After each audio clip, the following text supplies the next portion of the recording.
ससुराल वाले का ही मिली जुली भगत होने के कारण आज मेरा परिवार उजड़ गया। हम बस अब न्यायाधीश से यही चाहते हैं हमको उससे मुक्ति दिया जाए और हमारा बच्चा अब हम अकेले रहे।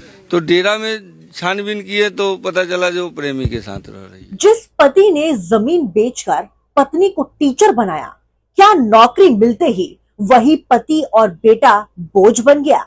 नमस्कार, आप देख रहे हैं नेशनल न्यूज और मैं हूं आपके साथ रिया कुमारी। बिहार के हाजीपुर से सामने आया ये मामला सोशल मीडिया पर चर्चित ज्योति मौर्य विवाद की याद दिला रहा है। पति अमन कुमार का दावा है कि साल 2013 में उनकी शादी गुंजन कुमारी से हुई थी। उस समय पत्नी इंटर पास तक नहीं थी, लेकिन उनके बड़े सपने थे। अमन कहते हैं कि आर्थिक तंगी के बावजूद उन्होंने पत्नी की पढ़ाई कभी नहीं रोकने दी, मजदूरी की, पैसे जुटाए, यहाँ तक कि अपनी पुश्तैनी जमीन तक बेच दी ताकि पत्नी पढ़ सके, ग्रेजुएशन कर सके, बीएड कर सके और बीपीएससी शिक्षक भर्ती परीक्षा की तैयारी कर सके। फिर आया वो दिन जिसका दोनों ने सपना देखा था। गुंजन का चयन बीपीएससी शिक्षिका के रूप में हो गया, लेकिन अमन का आरोप है कि नौकरी मिलने के बाद अब सब कुछ बदल गया। अमन का आरोप है कि ट्रेनिंग के दौरान पत्नी गुंजन की नजदीकियां उसके कॉलेज फ्रेंड प्रेम प्रकाश जायसवाल से बढ़ गई। उन्होंने दावा किया कि दोनों पहले से संपर्क में थे और ट्रेनिंग के दौरान चोरी छिपे मिलते थे। जब उन्होंने इसका विरोध किया तो पत्नी ने उनके साथ रहने से इनकार कर दिया। पति अमन का दावा है कि उसने गुंजन को उसके प्रेमी के साथ आपत्तिजनक हालत में पकड़ा। वहीं बच्चे ने पिता के सामने मां पर गंभीर आरोप लगाए। बच्चे ने बताया कि जब वो ट्रेनिंग पर मम्मी के साथ रहता था, उस समय भी अंकल आते थे। अंकल कई दिन रुकते थे।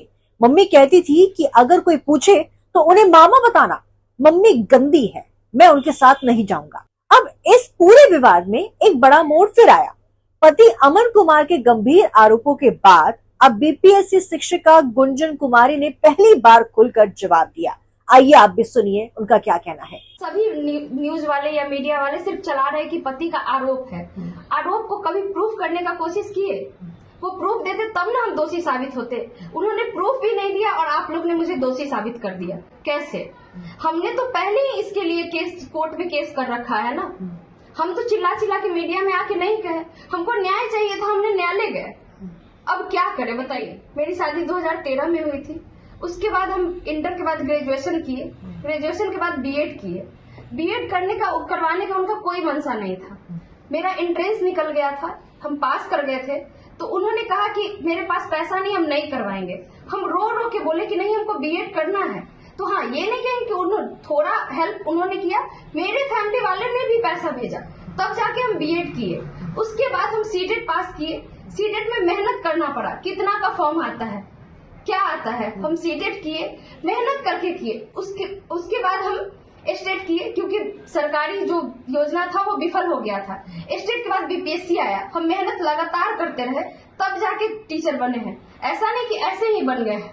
उन्होंने जमीन मेरे लिए नहीं बेचा है, उनके पैर में स्टील लगा हुआ है, पैर टूट गया था, इसलिए उन्होंने जमीन बेचा, क्योंकि उनको ऑपरेशन कराना था। अगर जमीन बेचते तो मेरे पढ़ाई टाइम बेचते। पैर टूटा उसके बाद क्यों बेचे? आरोप है, उन्होंने कोई प्रूफ नहीं दिया है। न्यायालय भी उनसे प्रूफ ही मांग रही है। क्यों नहीं 1.5 साल में वो साबित कर पाए?